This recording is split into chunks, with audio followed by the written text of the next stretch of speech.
बिहार विधानसभा चुनाव 2025 सब लोगों को इंतजार है सीट शेयरिंग का, प्रत्याशियों के नाम की घोषणा की। लेकिन औपचारिक रूप से दोनों ही चीज़ों पर अभी दोनों ही गठबंधन ने मुहर नहीं लगाई है। कल मैराथन बैठक चली, एनडीए की भी और इंडिया गठबंधन की भी। पटना में चली, कुछ दिल्ली में भी चली, लेकिन बेनतीजा ही साबित हुई। हम एनडीए गठबंधन की अगर बात करेंगे तो चिराग पासवान केंद्रीय चुनाव समिति की बैठक दिल्ली में उन्होंने की और कहा कि पार्टी 26 सीटों पर अपने प्रत्याशियों को उतारेगी। उपेंद्र कुशवाहा भी, अब 26 सीटों की बारी चिराग पासवान की आई तो ये भी अपनी सीटों की संख्या को बढ़ा करके अब 10 के बजाय 15 कर दिया है। उनकी भी बैठकें चली, लगभग 7 घंटा जेपी नड्डा के घर पर बैठक चली, लेकिन बेनतीजा साबित हुई।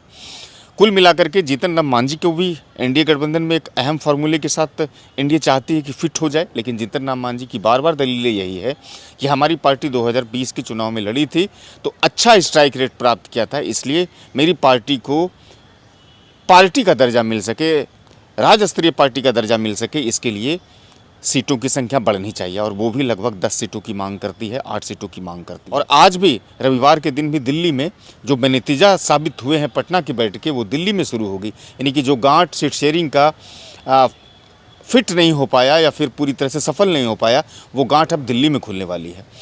इंडिया गठबंधन के भी मामले कुछ ऐसे ही हैं, बहुत पेचीदे हैं। गठबंधन की अगर बात करेंगे तो लालू प्रसाद यादव ने मल्लिकार्जुन खड़गे से कल बात किया और कहा कि सीएम का चेहरा और सीट शेयरिंग का फॉर्मूला एक साथ घोषित हो।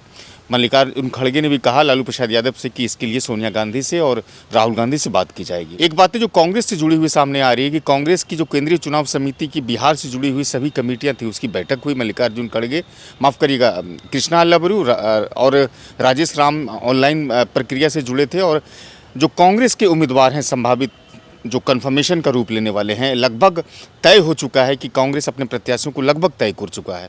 वीआईपी ने कल एक पोस्टर जारी किया तो उसमें महागठबंधन जैसे शब्द नहीं लिखे, और वीआईपी ने तो कुछ राजद की पारंपरिक सीट को मांग कर ली है, जो उसकी ट्रेडिशनल सीट रही है, शेखपुरा और दूसरी अन्य जो भभुआ की सीटें हैं, ये तमाम सीटें वीआईपी मांग कर ली है। और वीआईपी भी सीटों की संख्या को घटाने की अड़े हुए हैं कि हम सीट नहीं घटाएंगे। अब चूंकि सीपीआईएम ने 2 उम्मीदवारों को घोषित रूप से जब औपचारिक रूप से उसकी घोषणा कर दी तो इंडिया गठबंधन में पूरी तरह से भूचाल मच गया है। राजद और कांग्रेस भी आमने सामने हैं। कल तेजस्वी यादव के साथ जब कांग्रेस के बड़े नेता बैठे हुए थे तो कांग्रेस के बड़े नेता ये कहकर उठ गए कि कांग्रेस पार्टी को 60 सीटें दीजिए। 60 सीटें अगर नहीं देंगे तो 13 अक्टूबर से हम अपने प्रत्याशियों को लगभग 75 सीटों पर उतार देंगे। ये एक तरह का पॉलिटिकल थ्रेड भी कहा जा सकता है। कहलगांव की सीट को लेकर के भी पेच फंसा हुआ है। राजद कहती है कि हम वहाँ चुनाव लड़ेंगे और कांग्रेस कहती है हम चुनाव लड़ेंगे।